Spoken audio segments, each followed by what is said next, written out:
Hello and greetings. Welcome to another Perspectives chat. And this one was triggered by some things I've been thinking and also a recent talk I had with the quartet team.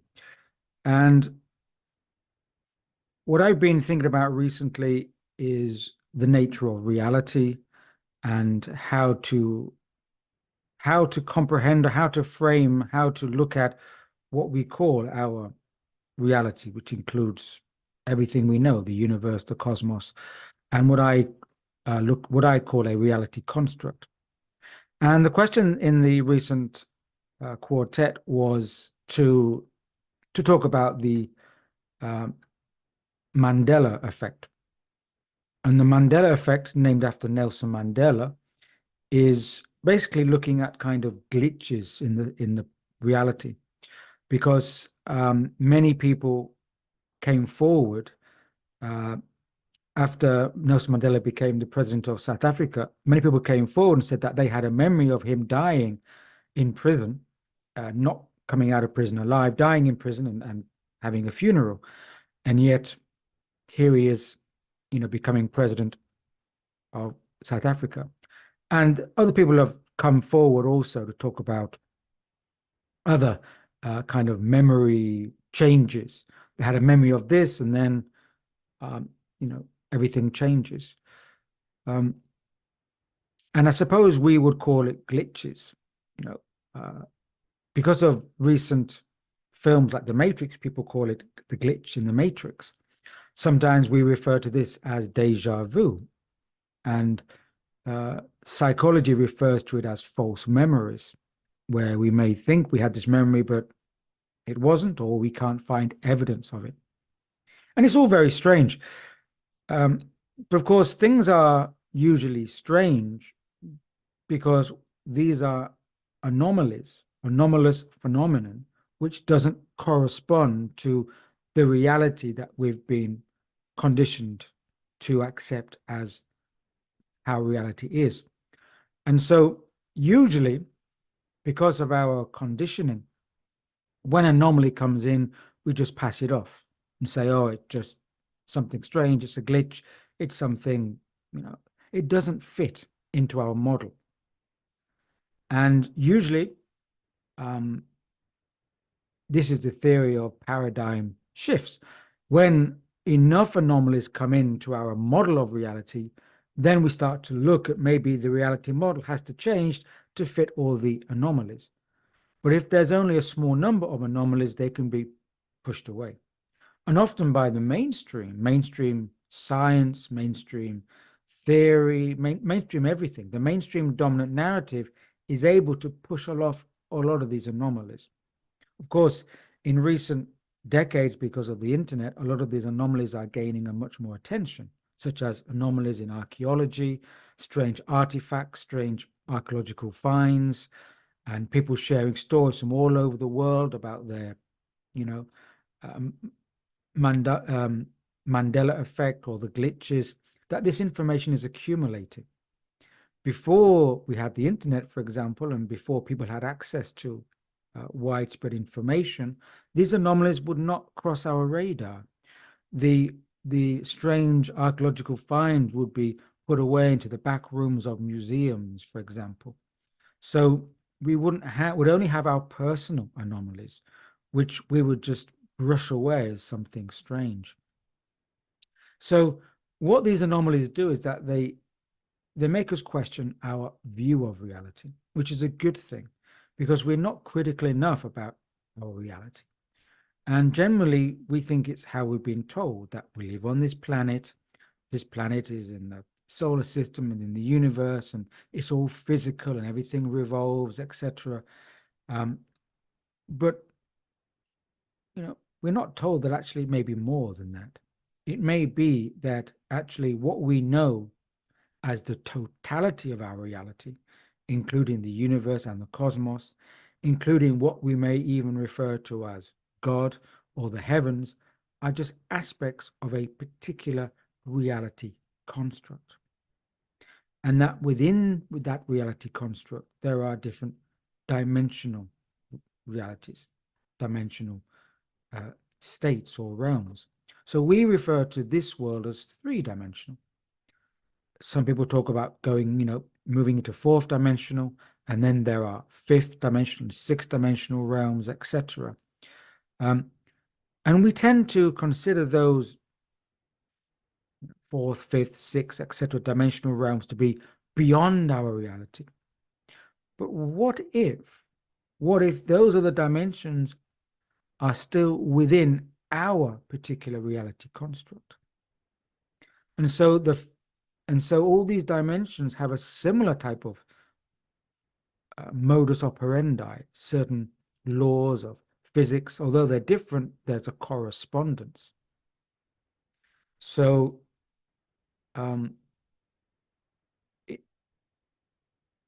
when we think about even our notion of the heavens, for example, is still a concept within our reality construct.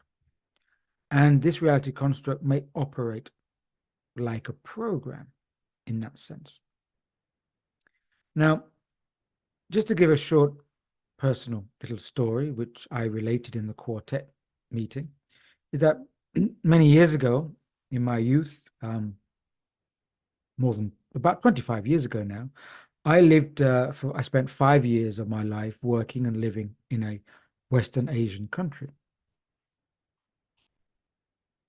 And I traveled a lot in that area over to Asia and the Middle Eastern realm, and I met people, and you could say that I spoke with one or two people who may be considered to be wise. Who would I know? But one thing I was told is when I get back to the West, get back home, I should read science fiction. And at that time, 25 years ago, I wasn't really reading science fiction. I was reading mostly non-fiction and philosophy and esoteric philosophy. So one of the first works of science fiction that I did read was the Foundation series by Isaac Asimov. And particularly the first 3 books, the trilogy written in the 1950s by Asimov, really sets the scene. Forget the recent TV series. That goes off on different tangents. There's an essence there, but if you're interested, read the original trilogy of Asimov. And he talks about a group called the psychohistorians. And the psychohistorians are able to map out the far, far trajectory of events in the empire or in their universe by the kind of statistical method. They could see how things were going to project out.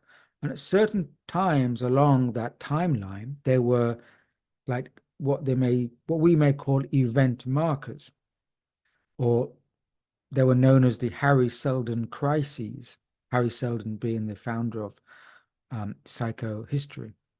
And so those event markers, or the crises, would mark between when certain timelines would shift and go in a certain direction. And that was possible to have a psychohistory, to know grand history and grand trends, because it was based on the mass of humanity, the collective. And so the collective would not variate much. And so based on the known quantities of the mass of the people, and knowing that there were certain events coming at certain times, you could map out the trajectory. Now, that also signifies that the universe is like a kind of program, and that it has a certain way it can be mapped out. It's not completely random. It's not completely chaotic. There's an organization to it. The program has a type of template. And so knowing the stages and the directionality of that template, and knowing the mass behavior of people as a collective, psychohistory could be successful. Interesting hypothesis by Asimov. But then in the second book in the trilogy, he introduces a very unusual character known as the mutant. And the mutant was an individual of very high degree of psychic capacity. And with that psychic capacity, the mutant could actually intervene in history and alter it to a degree where psychohistory could not accurately evaluate the direction or had less accuracy. And perhaps Asimov was telling us that a certain degree of psychic factor, even in one individual, could be enough to change the variables of the direction of the program.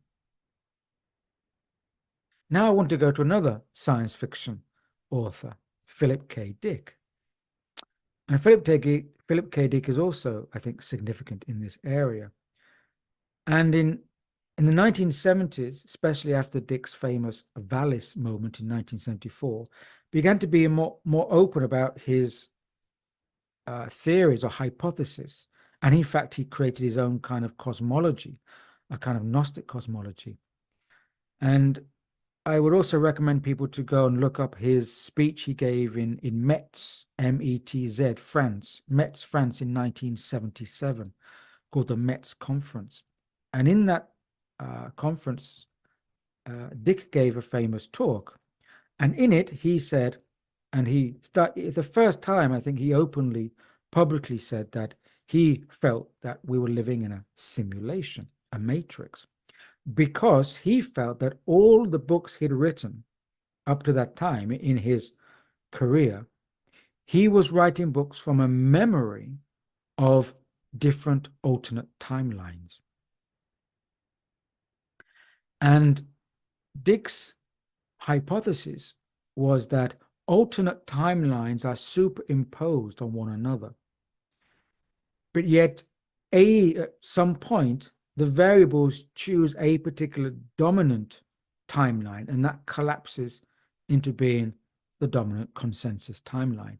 But people still may have residual memories of the superimposed alternative timelines, and or perhaps those memories from the other timelines may trickle through like a residual memory. And Dick also said that within this simulation, or what I would call a reality construct, Dick referred to a programmer, what we may call God, or the divine programmer, the architect. And Dick said that this programmer would sometimes amend or tweak the program when the programmer felt changes needed to be made.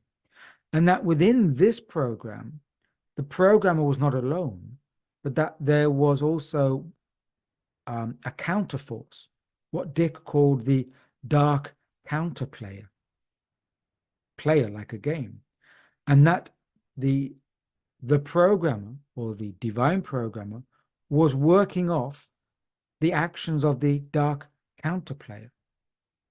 And this kind of polarity gameplay, this thesis antithesis, would kind of determine how the timelines and the events in the timelines played out. This polarity was playing off each other. But Dick said that the dark counterplayer had a disadvantage because it was playing blind. It knew things within the reality construct, within the program, but not without the program, not outside of it, external to it, where the divine programmer did know things beyond the reality construct.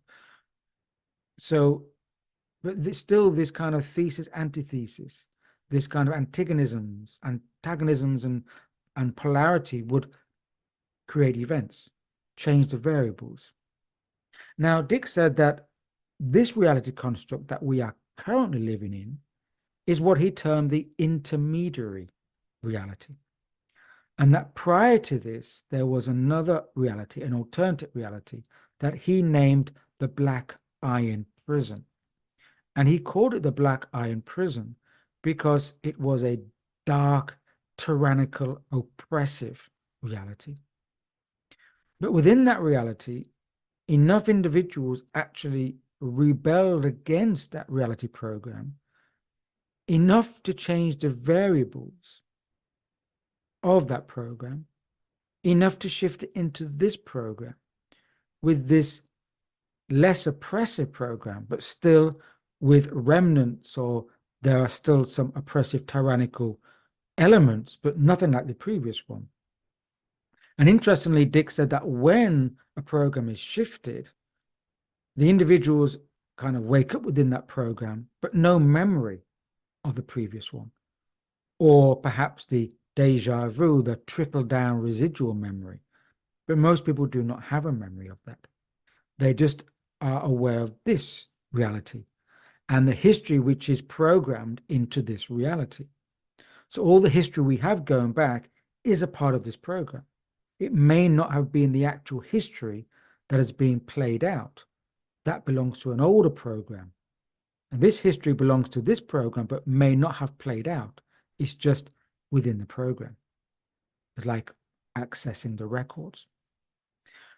And Dick said that if in this reality enough people can again awaken to realize that this is not the reality they want, to change the variables, then the variables of this intermediate reality can be shifted that may perhaps get us back to the original reality construct, which he termed the garden reality, which sounds to us a bit like the Garden of Eden. And Philip K. Dick said this garden reality is the kind of paradise, the harmonic reality that we should have.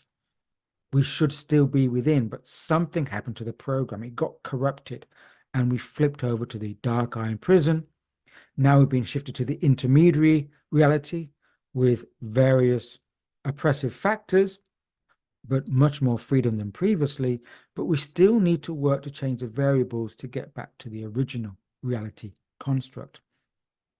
And we can do that because just like Asimov said, if there's an individual with a psychic capacity, you can change the variables of the program.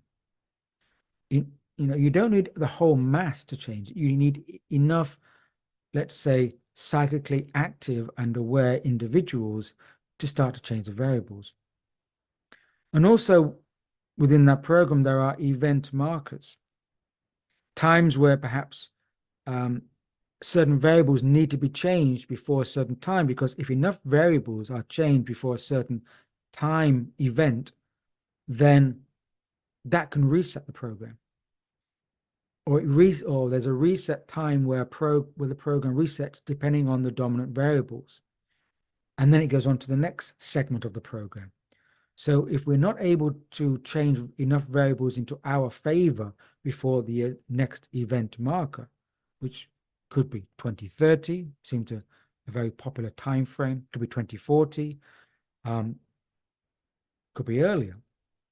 If not enough variables are changed by that time, then the dominant variables, be they now the dominant narrative of technocracy and transhumanism, they may be the variables for the next stage of the program. So therefore, the responsibility is on us, the participants in this reality construct, to say, no, I don't want this dominant narrative. We want to change enough variables to tweak the program into our favor before the next event marker, so we can change the program. Now, in that case, if we take that hypothesis from Dick to look at our reality construct, then we can say there's a contestation of forces between dominant social forces and the rest of humanity wanting to have the variables of the program in their favor. Therefore, the darker counterplayer, or the darker aspects, would therefore want to control the program and put in the conditioning so their narrative is accepted as the variables, which is why we have a great degree of programming and conditioning in this reality construct.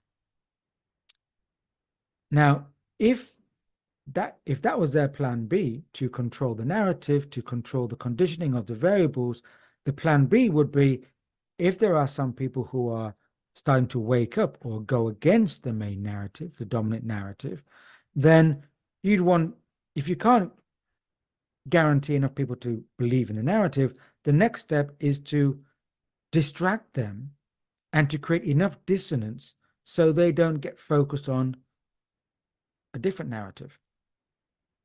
So you could say then that all the distraction, the chaos, the dissonance, the noise, the divisions, the people are dividing amongst themselves, people are distracted onto all different types of play within this reality, then we're not focused on to looking at, can we participate to change the variables of this program? We're too distracted. So from the point of view of the dominant narrative, you've got both bases covered.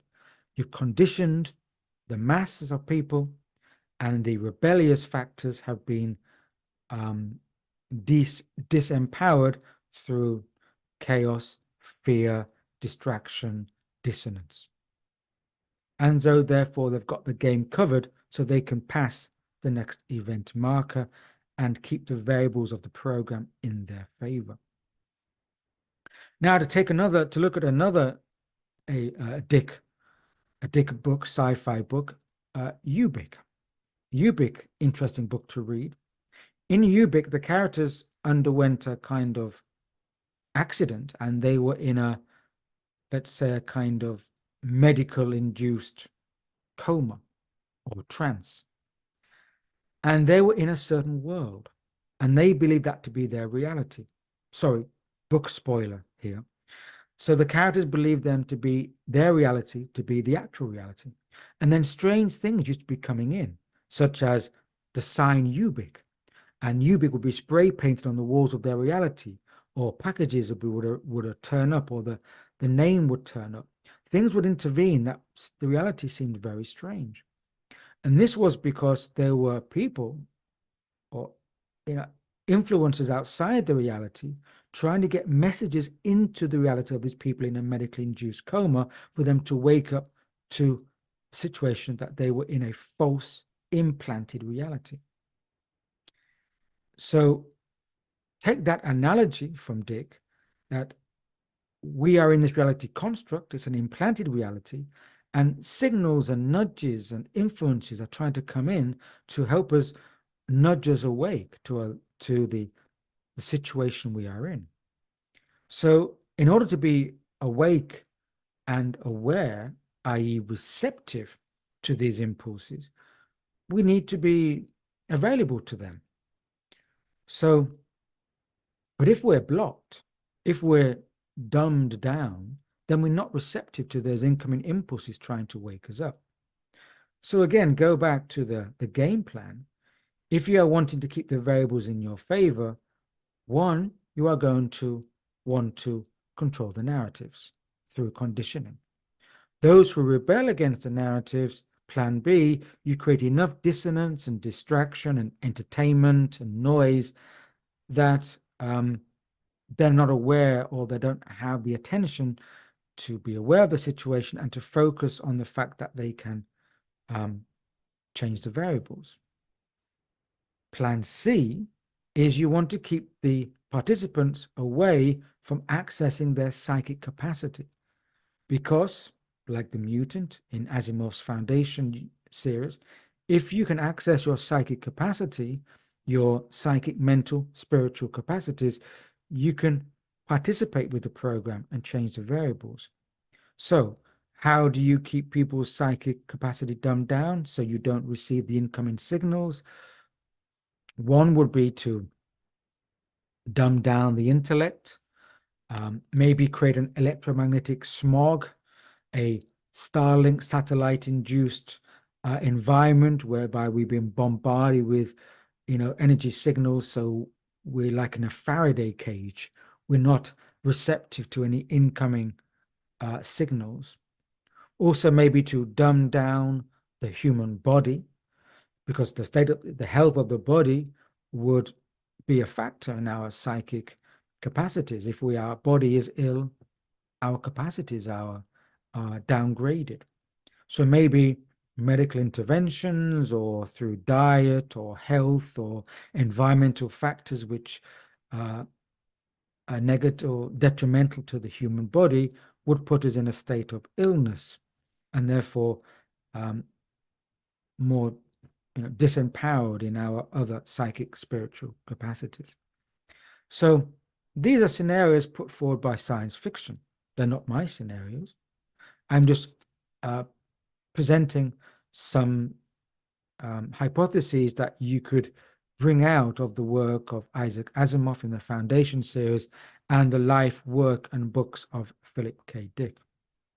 So if we just dwell on those ideas for a bit, maybe it would influence how we conceive of our reality construct. Because until we can shift how we comprehend and perceive our reality construct, we may never be able to see things for what they actually are. And at the same time, we may not be receptive to impulses and signals and information coming in. So it's all a question of how we understand and perceive of our reality construct. That's the foundation of everything. Well, thank you for listening to this little story.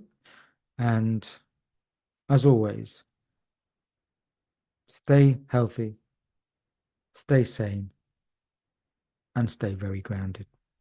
Cheers.